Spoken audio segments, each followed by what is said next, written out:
সুন্দর তোমায় আমি সপেছি প্রাণ, সপেছি এই অন্তর।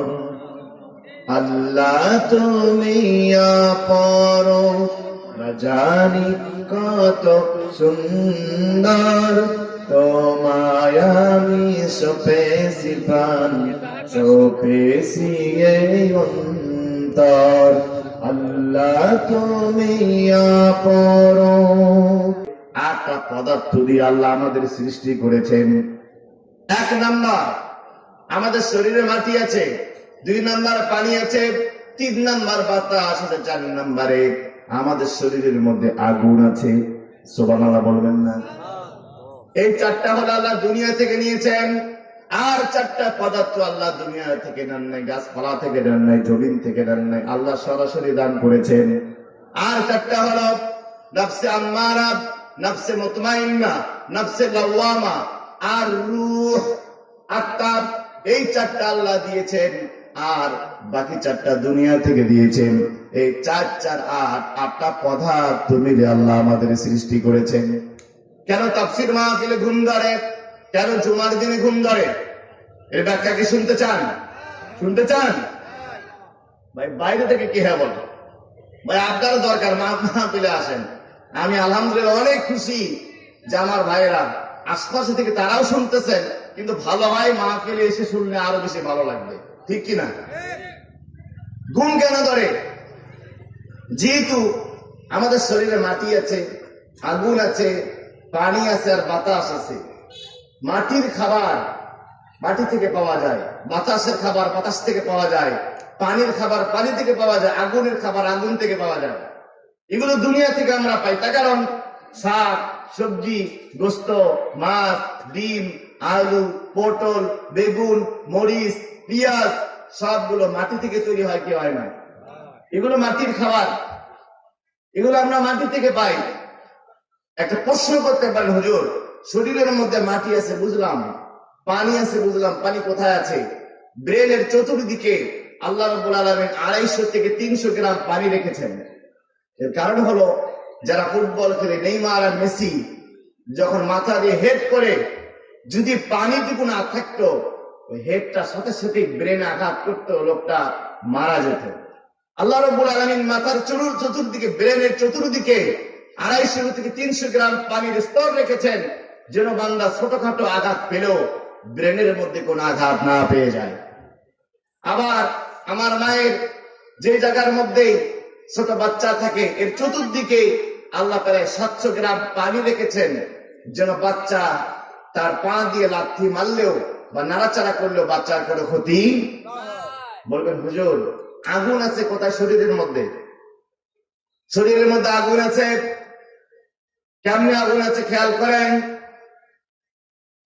আপনার আমার এখানে এমন কে আছেন যার গলার মধ্যে কোনোদিন কাটা লাগে নাই? কেউ আছেন নাকি? কম বেশি সবার গলার মধ্যে কিন্তু মাছের কাটা লাগছে। মাছের কাটা কেন লাগলো খেয়াল করেন। আল্লাহ হাত দিয়েছেন কাটা চেক করার জন্য, কিন্তু হাত কাটাটা ধরতে পারে নাই।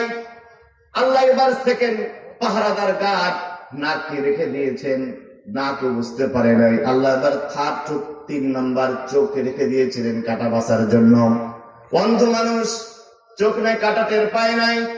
আল্লাহ 4র্থ নাম্বার গার্ড জিহ্বাকে রেখে দিয়েছিলেন কাটা বাছাই করার জন্য। এই যে আপনার আমার ছোট্ট একটা জিহ্বা, এই জিহ্বার মধ্যে 1000 প্রকার নয়, 2000 প্রকার নয়, 10,000 প্রকারের খাবারের স্বাদ নেওয়ার জন্য টেস্টিং রিসেপ্টর আল্লাহ আপনার জিহ্বার মধ্যে সেট করে দিয়েছে। 10,000 প্রকার। কেমন রব আপনি পেয়েছেন ভাই। আপনি সারা মাসে কি খান? গরুর গোস্ত, খাসির গোস্ত, মুরগির গোস্ত, ব্রয়লার গোস্ত, পাকিস্তানি, আলু, বেগুন, সবজি, পটল, লাউ, কুমড়া, এরপরে পাতাকপি, ফুলকপি। হিসাব করে দেখেন 50টার বেশি হবে না। হবে? সারা জীবনে 100টা আইটেম খেয়েছেন, এরকম অনেক ব্যক্তি পাওয়া যাবে না। কিন্তু আপনার আমার জিহ্বা দিয়ে 10,000 আলাদা খাবারের স্বাদ নেওয়ার মতো টেস্টিং রিসেপ্টর প্রত্যেকটা মানুষের জিহ্বার মধ্যে আল্লাহ সেট করে দিয়েছেন। আল্লাহ বলেন তোমার হাত কাটা ধরতে পারে নাই, 2 নাম্বার তোমার নাক ধরতে পারে নাই, 3 নাম্বার তোমার চোখও ধরতে পারে নাই, 4 নাম্বার তোমার জিহ্বাও ধরতে পারে নাই। কাঁটা এবারে চলে গেছে কোথায়? কাঁটা আবার গলার মধ্যে চলে গেছে। গলার মধ্যে যাওয়ার পরে দাদিরা বলছে বেশি করে পানি খা, গরম ভাত খা, এরকম রংপুরে বলে কি বলে না? গরম ভাত খেলে পরে কাঁটা নিচের দিকে যায়। কাঁটা কিন্তু আর বাইরে আসে না, কোথায় যায়? গলা দিয়ে কিন্তু পাকস্থলীতে চলে যায়।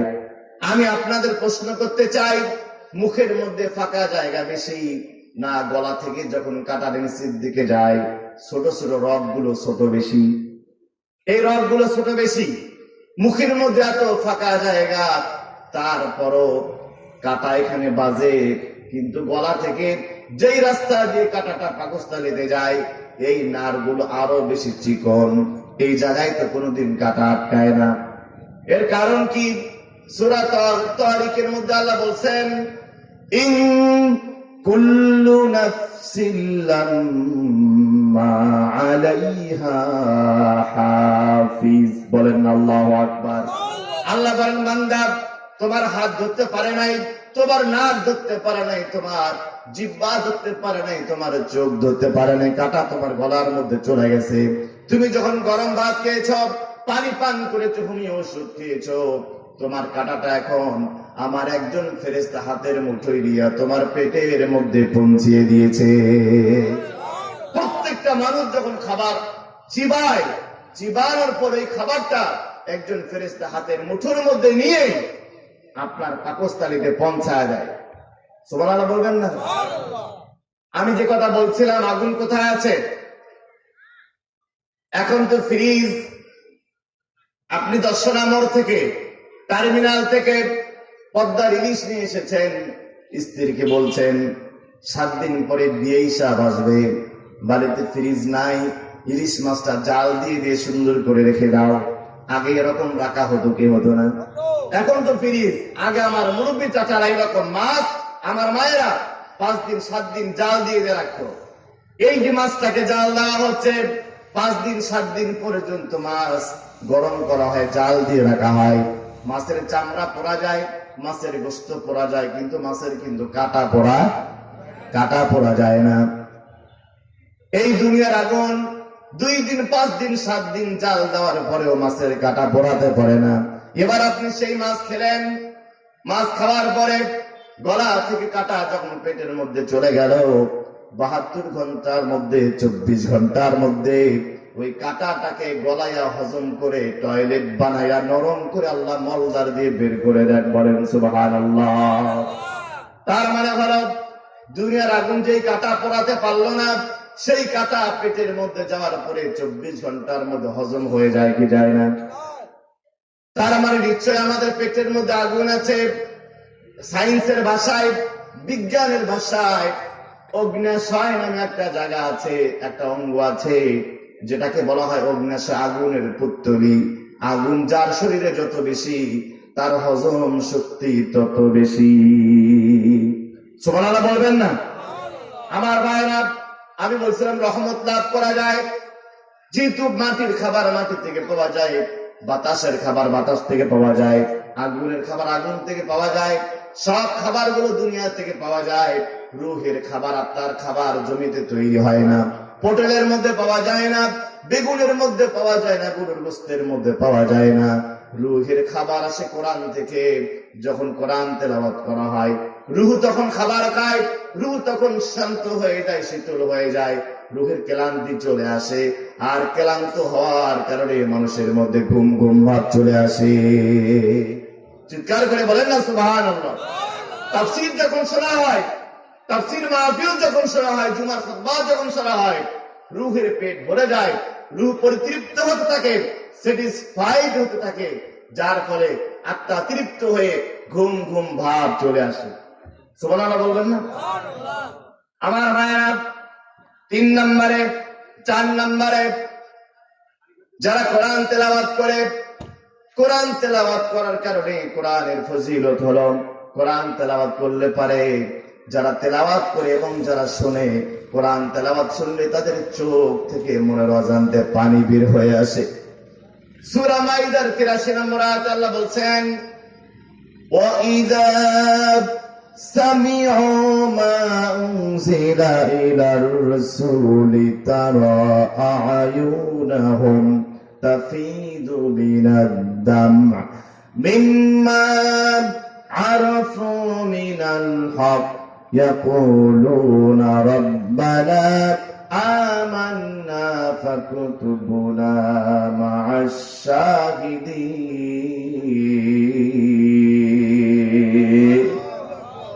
আল্লাহ বলেন, ওয়াইদা সামিউ মা উনজিলা ইলা রাসূল, আল্লাহ বলছে আমার হাবিব, যখন আপনি কোরআন তেলাওয়াত করবেন, তাফসীর মাহফিল যখন হবে, বক্তা যখন কোরআনে তাফসীর করবে, আপনি দেখবেন অনেক মানুষের চোখ থেকে পানি বের হয়ে আসে। আল্লাহর ভয়ে চোখটা শীতল হয়ে যায়, চোখটা ভিজে যায় পানি দিয়া। মিম্মা আরাফু মিনাল হক, তাফসীর শুনে তারা সত্যটা চিনতে পারে, আর তারা বলে ইয়াকুলুনা রাব্বানা, আয় আমাদের রব, ফাকতুবনা মা শাহিদিন, তুমি সাক্ষী দাতাদের মধ্যে আমাদের নামটা অন্তর্ভুক্ত করে দাও। আমার ভাইরা, 5 নাম্বার কোরআন তেলাওয়াতের ফজিলত হলো, যারা কোরআন তেলাওয়াত করে, কোরআন তেলাওয়াত করলে আল্লাহ তাদেরকে সহজ সরল পথ দেখায় দেন, জান্নাতের পথ বের করে দেন। যারা আমরা 5 ওয়াক্ত নামাজ পড়ি, দৈনিক 48 বার আল্লাহর কাছে দোয়া করতেছি, আমার সাথে সবাই পড়েন, ইহদিনাস সিরাতাল মুস্তাকিম। জানেন না আপনারা? কেউ মুখ বন্ধ রাখবেন না, সবাই পড়েন, ইহদিনাস সিরাতাল মুস্তাকিম। আল্লাহ তুমি আমাকে সহজ সরল পথটা দেখাও, জান্নাতের পথটা দেখাও, কোন রাস্তায় আমার জান্নাত সেটা দেখাও। আল্লাহ সূরা বনী ইসরাঈলের 9 নম্বর আয়াতে সেই পথ বলে দিচ্ছেন। আল্লাহ বলেন, ইন্না হাযাল কুরআনা ইয়াহদি লিল্লাতী হিয়া আকওয়াম ওয়া ইউবাশশিরুল মুমিনিনা আল্লাযীনা ইয়া'মালুনাস সালিহাত আন্না লাহুম আজরান কাবীরা। চিৎকার করে বলেন আল্লাহু আকবার। আল্লাহ বলেন, ইন্না হাযাল কুরআন, নিশ্চয় আমার এই কোরআন, ইয়াহদি লিল্লাতী হিয়া আকওয়াম, সহজ সরল পথ দেখায়। কোরআনের মতো সহজ পথ, কোরআনের মতো সহজ সরল পথ আর দুনিয়াতে নাই। হিয়া আকওয়াম, এটা হচ্ছে সব থেকে সহজ একটা পথ। ইসলামটা হচ্ছে সব থেকে সহজ একটা ধর্ম। ইসলাম সহজ ধর্ম। কিছু মৌলবী, কিছু আলেম ইসলামটাকে কঠিন করেছে। কথা বলেন ঠিক কিনা? বিরক্ত হচ্ছেন ভাইরা? রাসূলের একজন সাহাবী, কোরআনের পথটা যে সহজ, জান্নাতের পথটা যে সহজ, এটা বোঝার জন্য একটা হাদিস আপনাদের ওয়াকিয়া বলতেছি, ঘটনা বলি। রাসূলের একজন সাহাবী মুআবিয়া ইবনে মুআবিয়া, কি নাম বললাম? মুআবিয়া ইবনে মুআবিয়া রাদিয়াল্লাহু তাআলা আনহু। রাসূল তখন মদিনায়, ওই সাহাবীর বাড়ি তাবুকে, মদিনা থেকে তাবুক 692 কিলোমিটার দূরে। বলেন তো মদিনা থেকে কত কিলোমিটার দূরে? 692 কিলোমিটার। এত দূরে ওই সাহাবীর বাড়ি। মুআবিয়া ইবনে মুআবিয়া ইন্তেকাল করলেন। আল্লাহ জিবরাইলকে পাঠায় বললেন, আমার রাসূলকে জানায় দাও, ওই সাহাবীর জানাজার নামাজের ইমামতি করতে হবে মুহাম্মদুর রাসূলুল্লাহকে। রাসূল অবাক হয়ে গেলেন। মদিনা থেকে তাবুক 692 কিলোমিটার রাস্তা। তৎকালীন সময়ের সব থেকে দ্রুত গতির যানবাহন ছিল উট। উট দিয়ে আসা যাওয়া করতে প্রায় 30-60 দিন সময় লাগবে। আর 7 দিনের মধ্যে লাশ কি ঠিক থাকবে? পচে গলে একাকার হয়ে যাবে। অথচ আল্লাহ তাকে জানাজা নামাজের ইমামতি করতে বলছেন। জিবরাইল বলতেছেন, ইয়া রাসূলুল্লাহ, আল্লাহ আপনাকে ওই সাহাবীর জানাজা নামাজের ইমামতি করতে বলছেন। রাসূল বলতেছেন, কেমনে সম্ভব? আমার তো যাওয়া আসা করতে 2 মাস লাগবে, আমি কেমনে আমার সাহাবীর জানাজা নামাজের ইমামতি করব? জিবরাইল বলতেছেন আপনি টেনশন করবেন না, যেহেতু আল্লাহ আপনাকে ইমামতি করতে বলছেন, কিভাবে করাবেন সেটা একমাত্র জানেন কে। তার কারণ রাসূল বলছেন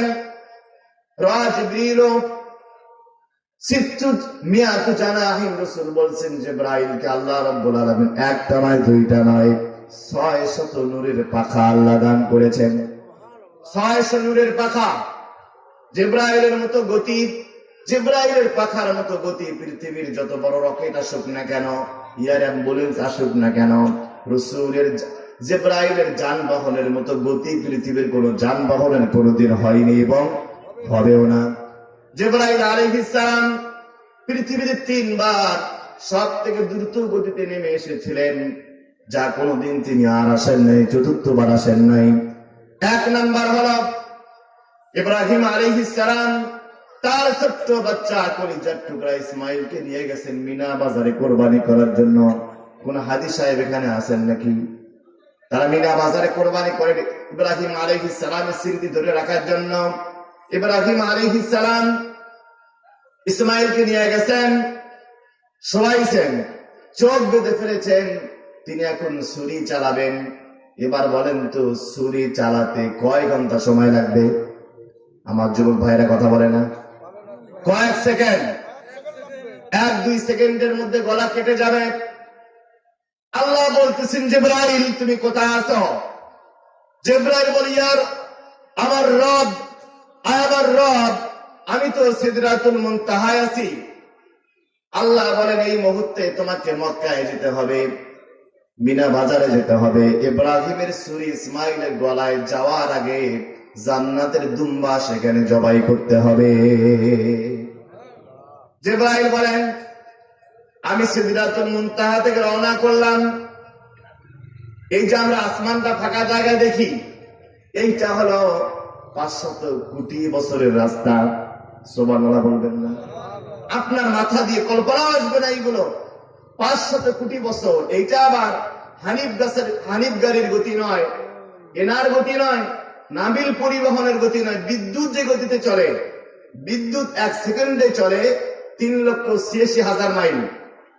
কারেন্টের সুইচ এখানে অন করবেন, 1 সেকেন্ডে যাবে 3,86,000 মাইল। বাংলাদেশ মাত্র 1,47,000 বর্গ মাইলের দেশ। বিদ্যুতের গতি হচ্ছে 1 সেকেন্ডে 3টা বাংলাদেশ পার হয়ে যাবে। সুবহানাল্লাহ বলবেন না? পৃথিবীর কোন মানুষ যদি এরকম গতির কোনদিন যানবাহন আবিষ্কার করতে পারে, এই যানবাহন দিয়ে শুধু প্রথম আসমানটা পার হতেই সময় লাগবে 500 কোটি বছর। আল্লাহু আকবার বলেন না? এরকম আসমান আছে কয়টা? 7টা। এরপরে আরো অনেক লাউহে কলম, এরপরে আছে লাউহে মাহফুজ, আলমে জাবারুত, আলমে মালাকুত, এরপরে সিদরাতুল মুনতাহা। জিবরাইল আছেন সিদরাতুল মুনতাহায়।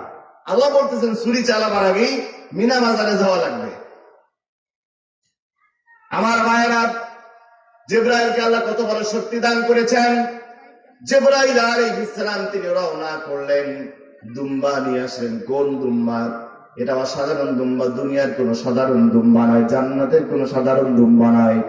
যেই দুম্বাটা কুরবানি করেছিলেন হাবিল, কুরবানি করে তিনি রেখে দিয়েছিলেন, ওই দুম্বাটা আল্লাহ জান্নাতে রেখে দিয়েছিলেন। ওই দুম্বা নিয়ে তিনি এসে দেখেন ইব্রাহিমের ছুরি এখন পর্যন্ত ইসমাইলের গলার মধ্যে যায় নাই। চিৎকার করে বলেন আল্লাহু আকবার। কি পাওয়ার আল্লাহ জিবরাইলকে দান করেছিলেন।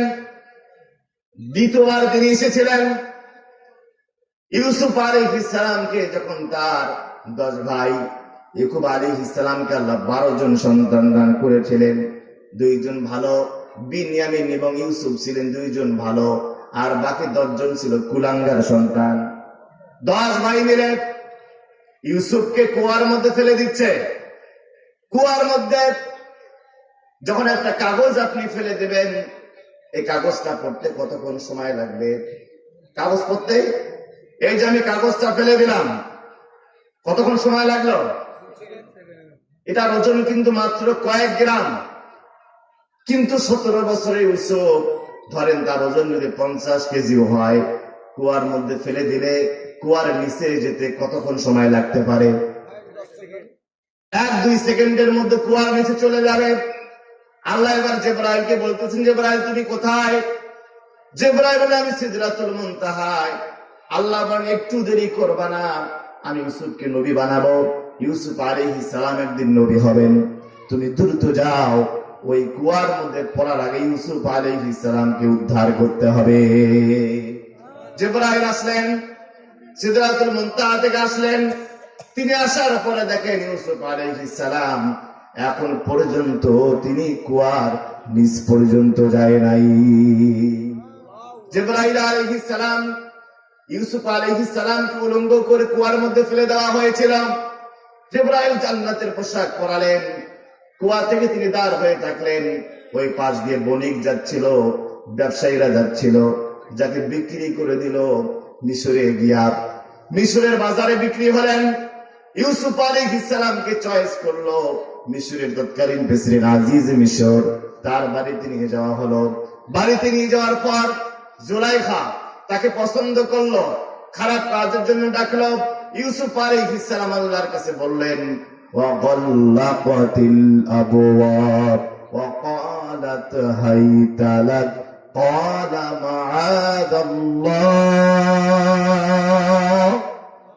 ইউসুফ আলাইহিস সালাম, জুলাইখা বলতেছে ক্বালাত হাইতা লাক, ও ইউসুফ তোমার চেহারা দেখে আমি মগ্ন হয়ে গেছি, তোমার প্রেমে আমি দিওয়ানা হয়ে গেছি, তুমি আমার সাথে মিলিত হও। এক এক করে সমস্ত ঘরের তালাগুলো দরজা বন্ধ করা হলো, তালা দেওয়া হলো। ইউসুফ বললেন ক্বালা মাআযাল্লাহ, আল্লাহ আমি তোমার কাছে আশ্রয় চাই। ইউসুফ আলাইহিস সালামকে অবস্থায় দেখলেন তার স্বামী দেখার পরে জুলাইখা এবার সুর পাল্টা ফেলছে। মহিলাদের সুর একটু বেশি হয়, কথা বলেন ঠিক কিনা? একটু নেকামি আর একটু ছেঁচড়ামি আর আবেগটা তাদের বেশি। ভুল করার পরও দেখবেন এমন কান্না করে দেবে মনে হয় তার কোনো দোষে নেই, জান্নাত থেকে পালা আসছে, ঠিক কিনা? ইউসুফের, সে এত বড় ইউসুফের প্রতি অন্যায় করেছে, সে জামাত টেনে ধরেছে। আপনি ইউসুফকে ঘরেতে রাখছেন, সে আমার ইজ্জত নষ্ট করতে চায়। যেহেতু স্বামী, তখন আজিজ মিশর বলতেছে না, ইউসুফ তো এরকম ছেলে নয়, সে তো অন্যায় করার মতো নয়। বউকে সন্তুষ্ট করার জন্য ইউসুফকে জেলখানায় দিল। জেলখানায় থাকলেন 7 থেকে 10 বছর। এবার বলেন তো ইউসুফ আলাইহিস সালামের কি কোনো দোষ ছিল? কথা বলেন, দোষ ছিল? তার মানে প্রমাণ হয় বিনা দোষেও জেল খাটা লাগতে পারে, বিনা দোষেও ফাঁসির রশিতে ঝোলা লাগতে পারে। এই জন্য বিগত 15 বছরে যে সমস্ত দেশের শহীদ সন্তানদেরকে ফাঁসি দেওয়া হয়েছে, আমরা বিশ্বাস করি তাদের কোনো দোষ ছিল না, আলেমদের কোনো দোষ ছিল না। বিনা দোষে যাদেরকে ফাঁসি দেওয়া হয়েছে, শুধু তুমি ফাঁসির রশি গলায় দাওনি, তারা জান্নাতের বাসিন্দা হয়ে গেছে ইনশাআল্লাহ। আমরা বিশ্বাস করি এই শহীদদের রক্তের উপর দাঁড়িয়ে আগামীর বাংলাদেশ হবে কোরআনের বাংলাদেশ, আগামীর বাংলাদেশ হবে ন্যায় ইনসাফের বাংলাদেশ। ইউসুফ আলাইহিস সালাম জেলখানা থেকে মুক্তি পেলেন। মুক্তি পাওয়ার পর যে দোয়াটা করলেন আপনার অবাক হয়ে যাবেন। ইউসুফ আলাইহিস সালাম দোয়া করলেন, قال اجعلني على خزائن الارض, আল্লাহ তুমি আমাকে মিশরের খাদ্য মন্ত্রী বানা দাও। একজন নবী দোয়া করতেছেন, আল্লাহ আমাকে খাদ্য মন্ত্রী বানাও। তার মানে কি আপনি বুঝেন? সূরা ইউসুফের 55 এবং 56 নম্বর আয়াত আপনি তাফসীর করে দেখেন। আল্লাহ বললেন, ওয়াকাযালিকা মাক্কান্না লিইউসুফা ফিল আরদ, আমি ইউসুফকে মিশরের খাদ্য মন্ত্রীর দায়িত্ব দিয়ে দিলাম। একজন নবী হয়ে আল্লাহর কাছে খাদ্য মন্ত্রী হতে চান, তার মানে হুজুররা, আলেমরা রাজনীতি করতে পারবে না। কথা বলেন, আপনি এটাই বুঝলেন? একজন নবী যদি খাদ্য মন্ত্রীর জন্য আল্লাহর কাছে দোয়া করতে পারেন, একথা আমরা বিশ্বাস করি। আলেমরা ক্ষমতায় যেতে পারে, আলেমদের হাতে বাংলাদেশ নিরাপদ, আলেমদের হাতে শুধুমাত্র ন্যায় ইনসাফ ভিত্তিক বাংলাদেশ প্রতিষ্ঠা হতে পারে। সূরা ইউসুফ 55-56 নম্বর তাফসীর খুলে দেখেন। আমার ভাইরা, আমি যে কথা থেকে আসতেছিলাম, যদি আমরা ওই যে মনে আছে ওই মুআবিয়া ইবনে মুআবিয়া সাহাবীর কথা বলতেছিলাম, ভুলে গেছেন নাকি? বিরক্ত হচ্ছেন ভাই? মুআবিয়া ইবনে মুআবিয়া রাসূলকে বললেন, জিবরাইল ইয়া রাসূলুল্লাহ, ওই সাহাবীর জানাজা নামাজের ইমামতি আপনাকে করতে হবে। আল্লাহ আমাকে পাখা দিয়েছেন, টেনশন করবেন না। 3 নাম্বার জিবরাইল যেইবার সবথেকে দ্রুত গতিতে নেমে এসেছিলেন। 1 নাম্বার ইসমাইলের গলায় ছুরি চালাবার সময়, 2 নাম্বার ইউসুফ আলাইহিস সালামকে কুয়ায় নিক্ষেপের সময়, 3 নাম্বার নবীজি যখন তায়েফে গিয়েছিলেন দ্বীনের দাওয়াত দেওয়ার জন্য, তায়েফের মুশরিকেরা কাফেরেরা নবীজিকে চিনতে পারে নাই, নবীজিকে রক্তাক্ত করেছিল। 5 কিলোমিটার রাস্তা ধরে 2 পাশ থেকে যুবকদেরকে দাঁড় করে দেওয়া হয়েছে। মক্কা থেকে একটা পাগল এসেছে, 5 কিলোমিটার রাস্তা। যুবকদেরকে বলা হয়েছে, মুহাম্মদকে চতুর্দিক থেকে পাথর নিক্ষেপ করো। রাস্তার 2 পাশ থেকে আমার নবীজির শরীরের মধ্যে বৃষ্টির মতো পাথর পড়তে থাকে। আমার নবীজিকে 2 পাশ থেকে 5 কিলোমিটার রাস্তা নবীজিকে রক্তাক্ত করা হলো। নবীজি 3 বার তায়েফের জমিনে তিনি বেহুশ হয়ে গেলেন। নবীজির শরীর থেকে এত রক্ত ঝরল, নবীজির পায়ের সাথে জুতা লেপটে গিয়েছে, জুতা আলাদা করা যায় না। জিবরাইলকে আল্লাহ বলতেছেন, জিবরাইল তুমি তাড়াতাড়ি তায়েফের ময়দানে যাও। ওই রক্ত যদি তায়েফের জমিনে পড়ে যায়, রহমাতুল লিল আলামিনের রক্ত যদি তায়েফের জমিনে পড়ে, পৃথিবীতে কোনোদিন ঘাস জন্মাবে না, ধান জন্মাবে না, কোনোদিন ফসল জন্মাবে না। ওই রক্ত জমিনে পড়ার আগে তোমার হাতের মুঠোর মধ্যে নিয়ে নাও। জিবরাইল আলাইহিস সালাম সিদরাতুল মুনতাহা থেকে এসে দেখেন নবীজির পায়ের রক্ত এখনো তায়েফের জমিনের মধ্যে পড়ে নাই। আমার ভাইরা, 3 বার তিনি সবথেকে দ্রুত গতিতে নেমে এসেছিলেন।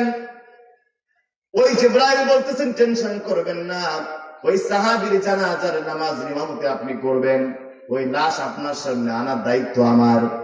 একটু পরে জিবরাইল আলাইহিস সালাম তার একটা পাখা দিয়ে ওই লাশকে তিনি নবীজির সামনে হাজির করলেন।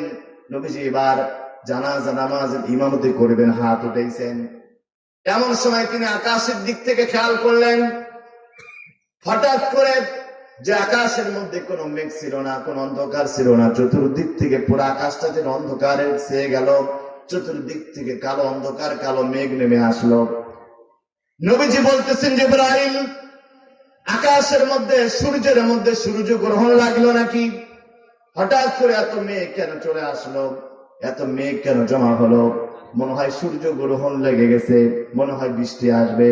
জিবরাইল বললেন, না, কোন সূর্য গ্রহণ লাগে নাই, আকাশে কোনো মেঘ করে নাই। এই সাহাবীর জানাজা নামাজে আসমান থেকে এত ফেরেশতা নাজিল হয়েছে, এত ফেরেশতা নাজিল হয়েছে, ওই ফেরেশতাদের পাখার আড়ালে সূর্যের আলোটা বন্ধ হয়ে গেছে। মুসলমান জোরে বলবেন না সুবহানাল্লাহ। রাসূল বলতেছেন, জিবরাইল আমার সাহাবী মুআবিয়া ইবনে মুআবিয়া কি এমন আমল করত, কি এমন গোপন আমল করত, যার কারণে আল্লাহ এত খুশি হলেন, আসমান থেকে এত ফেরেশতা নাজিল করলেন। জিবরাইল বলতেছেন, ইয়া রাসূলুল্লাহ, আপনার সাহাবী বড় কোন আমল করত না। আপনার সাহাবী আবু বকরের মতো, ওমরের মতো, উসমানের মতো বিখ্যাত কোন সাহাবী ছিল না। তবে আপনার সাহাবী একটা আমল করত, রাতেও করত, দিনেও করত, শীতেও করত, গরমেও করত, বাড়িতেও করত, জাহাজেও করত, যে অবস্থায় থাকত সব অবস্থায় একটা আমল করত। সে আমলটা হলো আপনার সাহাবী সব সময় সূরা ইখলাসটা বেশি বেশি তেলাওয়াত করত। সুবহানাল্লাহ বলবেন না? আমার তো মনে হয় রংপুর বিভাগের মধ্যে এমন কোন মুসলমান নাই যে মুসলমান সূরা ইখলাস জানে না। কেউ আছেন নাকি এরকম? কুল হুয়াল্লাহু আহাদ আল্লাহুস সামাদ লাম ইয়ালিদ ওয়া লাম ইউলাদ ওয়া লাম ইয়াকুল লাহু কুফুয়ান আহাদ। সূরাটা ভাই জানেন না? আমার মা বোন তারাও জানেন। অথচ একজন সাহাবী সূরা ইখলাসকে মহব্বত করার কারণে শুধু জান্নাতে যান নাই, তার জানা যায় ৭০,০০০ ফেরেশতা নাজিল হয়েছে। ভাই, আজকের এই কবরস্থানের মাহফিল থেকে পাশে কবরস্থান, আমি এতটুকুকে আশা করতে পারি না জীবনে অন্যায় যা করেছেন, যত নামাজ কাজা করেছেন, যত মিথ্যা কথা বলেছেন, যত গীবত যাই করেছেন, আজকের মাহফিল থেকে একটা সিদ্ধান্ত নিতে পারবো আমরা, হুজুর কোরআনটা যদি প্রতিদিন পড়তে নাও পারি, মাসে একটা খতম যদি দিতে নাও পারি, অন্তত দিনে ৩ বার সূরা ইখলাসটা পাঠ করব। নিয়ত করা যাবে ভাই? কয় মিনিট লাগবে? আমার মনে হয় ৩ বার করতে ১ মিনিটও। আপনি জমি কাটতেছেন, পড়েন না কুল হুয়াল্লাহু আহাদ আল্লাহুস সামাদ লাম ইয়ালিদ ওয়া লাম ইউলাদ ওয়া লাম ইয়াকুল লাহু কুফুয়ান আহাদ। নৌকায় আছেন, বাসে আছেন, সাইকেলে আছেন, বিমানে আছেন, ধানের ভিড়িতে আছেন, জমিতে আছেন, ভুট্টার জমিতে আছেন, আলুর জমিতে আছেন, সবজির জমিতে আছেন, স্কুলে আছেন, কলেজে আছেন, বিশ্ববিদ্যালয়ে আছেন, ইউনিয়ন পরিষদে আছেন, এসপি অফিসে আছেন, আদালতে আছেন, যমুনাতে আছেন, গণভবনে আছেন। সূরা ইখলাস প্রত্যেকটা জায়গায় পড়া যাবে কি যাবে না? আসুন, কোরআন তেলাওয়াতের ৫ নম্বর ফজিলত হলো কোরআন মানুষকে জান্নাতের সহজ রাস্তা বের করে দেয়। বিরক্ত হচ্ছেন? বিরক্ত হচ্ছেন, আসলে আপনারা আবেগে বসে আছেন, কোরআনের ফজিলতে বসে আছেন, বুঝতে পারতেছি। আমি 11টা ফজিলত বলার নিয়ত করেছি, সংক্ষিপ্ত করছি। ৬ নম্বর, মুমিনদের জন্য কোরআনটা হচ্ছে সবথেকে বড় শেফা, রোগ থেকে মুক্তির সূরা। বলেন সুবহানাল্লাহ। তাহলে বলবেন হুজুর, তাহলে জ্বর হলে আমি কোরআন পড়লে মনে হয় আমার জ্বর ভালো হবে, এটা হবে নাকি? আমার প্যারালাইসিস হয়েছে, কোরআন পড়লে আমার প্যারালাইসিস ভালো হবে? আমার স্ত্রী গর্ভবতী, কোরআন তেলাওয়াত করলে কি আমার স্ত্রী ডেলিভারি হবে? আমার চামড়ার রোগ, যৌন রোগ, আমার অ্যালার্জি, আমার হাই প্রেসার, আমার লো প্রেসার, কোরআন তেলাওয়াত করলে কি কোরআন এগুলোর চিকিৎসা করবে? আল্লাহ বলেন নো, এত ছোট রোগের চিকিৎসা আমার কোরআন করে না। সুবহানাল্লাহ বলবেন না? কোরআন যেহেতু বড়, কোরআন চিকিৎসা করে সব থেকে বড় রোগে। এই পৃথিবীতে নিউরোলজিস্ট আছে, কার্ডিওলজিস্ট আছে, গ্যাস্ট্রোএন্টারোলজিস্ট আছে, প্রত্যেকটা বিশেষজ্ঞ মানুষের পায়ের পাতা থেকে মাথার চুল পর্যন্ত প্রত্যেকটা অঙ্গ প্রত্যঙ্গের ডাক্তার আছে নাকি নাই? কিন্তু একটা রোগের ডাক্তার ছিল না, নাই, কিয়ামত পর্যন্ত আসবে না। সেটা হলো মানুষের অন্তরে যে অশান্তি, মনের মধ্যে যে অশান্তি, মনের রোগ। এই রোগের ঔষধ তো মনে হয় রংপুরের ডাক্তারের কাছে আছে? নাই। আমার যুবক ভাইরা অনেক খুশি এই কথা শোনার পরে, হুজুর এবার পাইছি। এক মেয়েকে পছন্দ করে 3 বছর থেকে, কিন্তু পায় না। এরকম যুবক আছে না নাই? দেখছেন কত জোরে বলছে আছে। তার মানে এরকম যুবক এখানে আছে। আমার কথা ভাই শোনেন, মনের রোগ এত বড় রোগ, এই রোগের চিকিৎসা পৃথিবীর কেউ দিতে পারবে না। কোরআনের কাছে আসেন যুবক, কোরআনের সাথে সম্পর্ক তৈরি করেন। সত্যি যদি আপনি কোনো মেয়েকে মন থেকে চেয়ে থাকেন, খারাপ নিয়ত না থাকে, বিশ্বাস করেন কোরআন, আল্লাহ আপনাকে কোরআনের মাধ্যমে ওই জীবন সঙ্গিনীকে আপনার ঘরে এনে দেবেন ইনশাআল্লাহ। আল্লাহ বলছেন সূরা ইউনূসের ৫৮ নম্বর আয়াত, আল্লাহ বলেন ইয়া আইয়ুহান নাস ক্বাদ জাআতকুম মাউইযাতুম মির রাব্বিকুম ওয়া শিফাউল লিমা ফিস সুদূর। সদরুন মানে বক্ষ, হৃদয়, অন্তর, অন্তরের মধ্যে আছে। আমার মনে হয় এখানে এমন কোন ব্যক্তি নাই যার অন্তরে, যার মনের মধ্যে কোনো কষ্ট নাই। এরকম ব্যক্তি কেউ আছেন যার কষ্ট নাই? আমার মা বোনদের মনে সব থেকে কষ্ট বেশি। আমার মা বোনদের এত কষ্ট আছে, স্বামীকেও বলতে পারে না, স্ত্রী বাবাকেও বলতে পারে না, ভাইকেও বলতে পারে না। বিয়ে হয়ে গেছে 7 বছর, যখন সন্তান হয় না, স্বামীও খোটা দেয়, শাশুড়িও খোটা দেয়, ননদও খোটা দেয়, বান্ধবীরাও খোটা দেয়। এরকম আসারে নাই। আমার ওই মাকে বলছি, মা, ওই বোনকে বলছি, দুনিয়ার কোন মানুষের খোটায় কান দেবেন না, মনের কষ্টের কথাগুলো আল্লাহকে বলেন। তার কারণ সন্তান দেওয়ার একমাত্র মালিক কে? আমার যুবক ভাই চাকরি হচ্ছে না, গ্রাজুয়েশন কমপ্লিট করেছেন, বারবার চাকরির পরীক্ষা দিচ্ছেন, পাস করছেন না। দুনিয়ার কোন গাইড, কোন প্রকাশনী, কোন টিউটর, কোন শিক্ষক, কোন কোচিং সেন্টার, সফলতা দিতে পারে না, সফলতা দিতে পারে আল্লাহ। কোরআনটা পড়েন, আল্লাহ আপনার সফলতা দান করবেন। এরপরে 7 নম্বরে, কোরআনুল কারীম পড়লেই প্রতি হরফে আল্লাহ 10টা করে নেকি দান করেন। পৃথিবীর এমন কোন কিতাব নাই যে কিতাব পড়লেই প্রতি হরফে 10টা নেকি পাওয়া যায়। রাসূল বলেন বিআশরি আমসালিহা, কোরআনের একটা হরফ পড়বা সাথে সাথে আল্লাহ 10টা নেকি দান করে দেবেন। এরপরে 8 নম্বরে, কিয়ামতের দিন কোরআন সুপারিশ করবে। রাসূল বলেন ইকরাউল কোরআন ফাইন্নাহু ইয়াতি ইয়াউমাল কিয়ামাতি শাফিআন লিআসহাবিহি, কোরআন পড়ো, কিয়ামতের দিন কোরআন তোমার জন্য সুপারিশ করবে। 9 নম্বরে, যারা কোরআন পড়ে তারা আল্লাহর পরিবারভুক্ত, বলেন না সুবহানাল্লাহ। আচ্ছা বলেন তবে আল্লাহর কি স্ত্রী আছে, সন্তান আছে? তাহলে আল্লাহর পরিবারভুক্ত কারা? আন আনাস ইবনে মালিক রাদিয়াল্লাহু তাআলা আনহু قال قال رسول الله صلى الله عليه وسلم إن لله عز وجل أهلين من الناس قالوا من هم يا رسول الله قال أهل الله أهل القرآن هم أهل الله خاصته। হুজুর বলেন আল্লাহর কোন সন্তান নাই, আল্লাহর কোন স্ত্রী নাই, আল্লাহর কোন ছেলে মেয়ে নাই, তবে যারা কোরআন পড়ে, কোরআনের আন্দোলন যারা করে, কোরআনের সমাজ যারা গড়তে চায়, আল্লাহর জমিনে যারা কোরআন প্রতিষ্ঠা করতে চায়, তারাই হলো আল্লাহর পরিবারের সদস্য। আমরা আল্লাহর পরিবারের সদস্য হতে চাই কি চাই না? আমার ভাইরা 10 নম্বরে, যারা কোরআন মুখস্থ করে, যারা কোরআন হেফজ করে, আল্লাহ রাব্বুল আলামিন তাদের সম্মান দিবেন। কিয়ামতের দিন বলা হবে ইকরা ইকরা ওয়ারতাকি কামা কুনতা তুরাতিলু ফিদ দুনিয়া। যারা হাফেজ সাহেব, হাফেজদেরকে আল্লাহ ডেকে বলবেন ও হাফেজ সাহেব, রাত 3টার সময় উঠেছো, আমি আপনাদের দোয়ায় আল্লাহর কোরআন আমাকে আল্লাহ হেফজ করা তৌফিক দিয়েছেন, অহংকার করে নয়, আল্লাহর কাছে শুকরিয়া আদায় করি, আল্লাহর কাছে অহংকার থেকে পানা চাই। আল্লাহ তার কোরআনটাকে আমার মতো একজন নগণ্য গোলামকে আল্লাহ 6 মাসে মুখস্থ করার তৌফিক দিয়েছিলেন।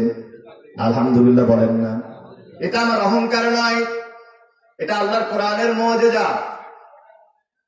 রাত 3টার সময় উঠতে হয়। যারা কোরআন হেফজ করেন, যারা হেফজ মাদ্রাসায় পড়ে থাকেন, তারা জানেন পৃথিবীতে এত কষ্টের পড়াশোনা দুনিয়াতে আর হয় না। রাত 3টার সময় উঠে আগে তাহাজ্জুদ পড়তে হয়, এরপরে সবক দিতে হয়, ফজরের পরে 7 সবক দিতে হয়, এরপরে আমুক্তা, এরপরে বৃহস্পতিবারে সবিনা খতম দিতে হয়।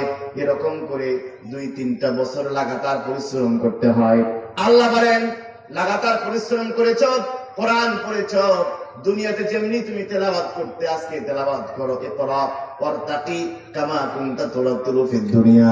এক একটা করে হরফ পড়ো, এক একটা করে তেলাওয়াত করো, আর জান্নাতের এক একটা তালা অতিক্রম করতে থাকো।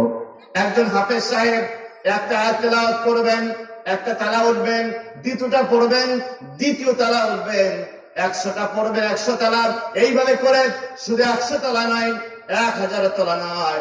একজন হাফেজে কোরআন 6666টা আয়াত তেলাওয়াত করবেন, আর আল্লাহ রাব্বুল আলামিন তাদেরকে, হাফেজ সাহেবদেরকে 6666 তলা জান্নাত আল্লাহ হাফেজ কোরআনকে দান করে দিবে।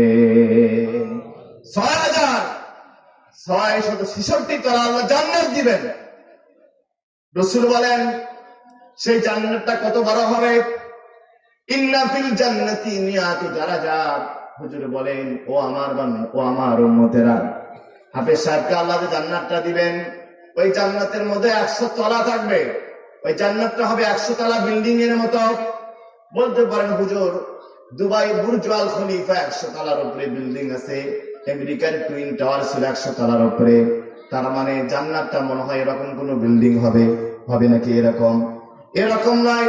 নবীজি বর্ণনা দিচ্ছেন একটা তালা কত বড় হবে।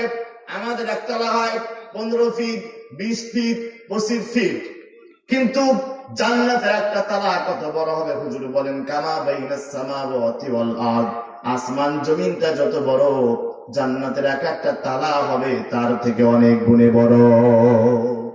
এরকম 100 তালা জান্নাত দিবেন। আবু হুরায়রা প্রশ্ন করলেন ইয়া রাসূলুল্লাহ আল জান্নাতু মা বানাউহা, ওই জান্নাতটা আল্লাহ কি দিয়ে বানাবেন?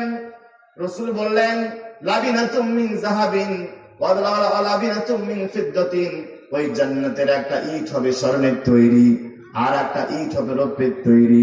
মশলা হিসাবে, সিমেন্ট হিসাবে, বালি হিসাবে আল্লাহ মিষ্কাম্বর ব্যবহার করবেন। জান্নাতীরা 24 ঘন্টায় দেওয়াল থেকে মিষ্কাম্বরের ঘ্রাণ পেতে থাকবেন। বলেন সুবহানাল্লাহ। আজকে এক শ্রেণীর বুদ্ধিজীবী নাস্তিক আর মুরতাদেরা বলছে বাচ্চাকে মাদ্রাসায় দিলে, কোরআন শিখালে তারা ভাত পায় না। আমি বলছি তুমি ঠিকই বলছো, মাদ্রাসায় হুজুরেরা ভাত খায় না, তারা বিরিয়ানি খায়। বিশ্বাস করেন ভাই, এই যে আলহামদুলিল্লাহ আপনাদের খেদমতে মাহফিল করছি, যেখানে যাই মানুষ সব থেকে ভালো রানটা আমাদের দেওয়ার চেষ্টা করে। নিজের ঘাম ঝরানোর টাকা দিয়া গরুর বস্তু কিনে সব থেকে ভালো পিস্তা হুজুরকে খাওয়ানোর চেষ্টা করে। আমি কি মিথ্যা বলতেছি? সব থেকে ভালো মুরগির রানটা হুজুরকে দেওয়ার চেষ্টা করে। সব থেকে ভালো বিছানাটাতে হুজুরকে বসতে দেয়। সব থেকে ভালো গ্লাসটাতে হুজুরকে পানি পান করতে দেয়। সব থেকে ভালো প্লেটটাতে হুজুরকে খেতে দেয়।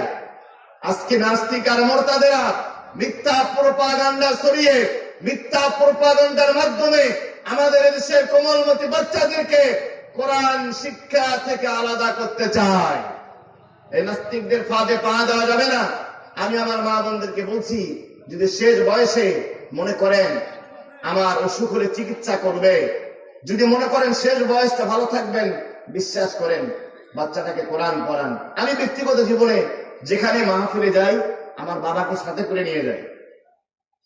দূরে রাস্তা আনতে পারেনি, অসুস্থ মানুষ বলে তুমি তোমার বাবা একজন বৃদ্ধ মানুষ কেন নিয়ে যাও?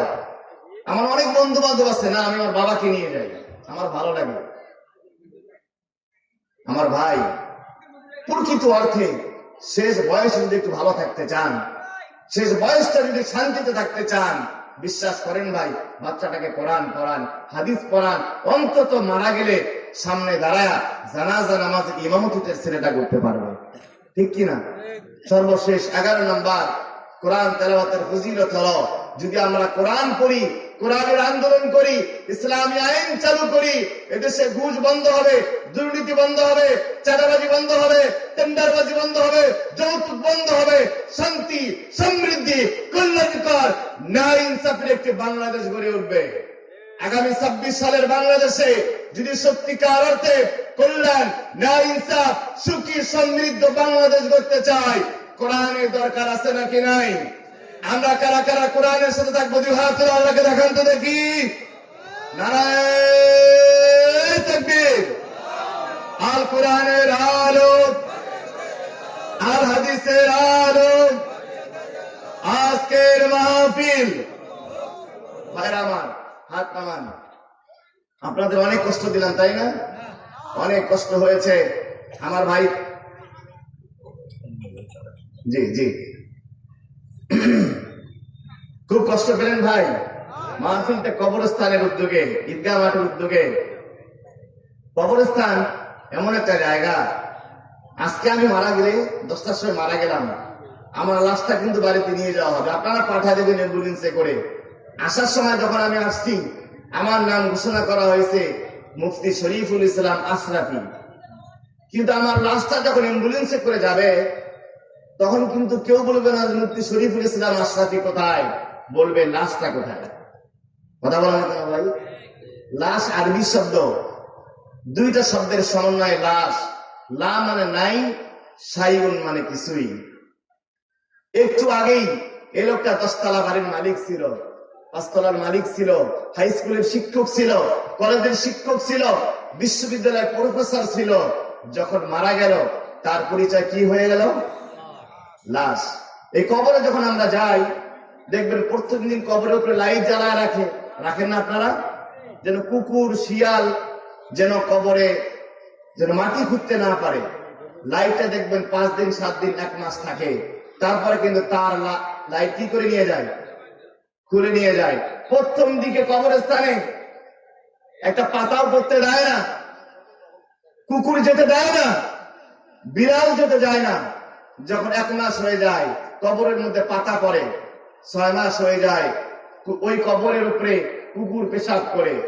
1 বছর যখন হয়ে যায় কবরটা ভেঙে পড়ে। 10 বছর যখন হয়ে যায় কবরের চিহ্ন থাকে না। 100 বছর পরে, 1000 বছর পরে হতে পারে ওই কবরের উপরে মানুষ টয়লেট বাথরুমও করতে পারে, ঠিক কিনা?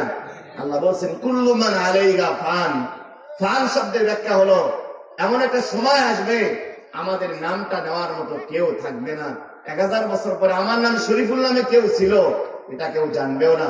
আচ্ছা বলেন তো এখানে কেমন আছেন যার কবরে যাব না? কেউ কি আমরা আছি ভাই এখানে?